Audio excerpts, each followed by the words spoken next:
ভারতে যখন গোরক্ষা নামে তাণ্ডব চলছে, বিভিন্ন স্থানে মুসলিম নাগরিকদের পিটিয়ে হত্যার অভিযোগ উঠছে, তখনই গরুর প্রতি অযত্ন অবহেলার এক করুণ চিত্র দেখা গেছে। উত্তরপ্রদেশের কানপুরের 128 বছরের পুরনো এক গোশালায় অনাহার ও অপুষ্টিতে গত 5 মাসে 152টি গরু মারা গেছে।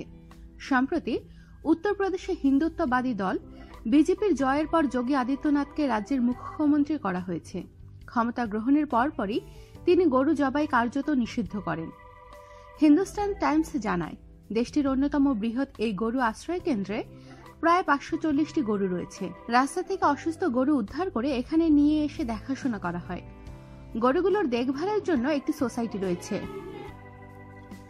এই সোসাইটির অধীনে প্রায় 220 কোটি টাকার সম্পত্তি রয়েছে। অভিযোগ উঠেছে, সোসাইটির অবহেলার কারণে গরু মারা যাচ্ছে। গত সপ্তাহেই 4টি গরু মারা গেছে।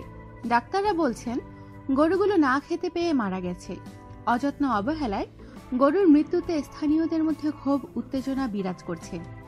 সোসাইটির একজন প্রবীণ সদস্য জানান, গরুদের দেখাশোনার জন্য প্রচুর অর্থ আসে এই সোসাইটিতে, অথচ এত টাকা আসা সত্ত্বেও গরুগুলোকে ঠিকমতো খেতে দেয়া হয় না।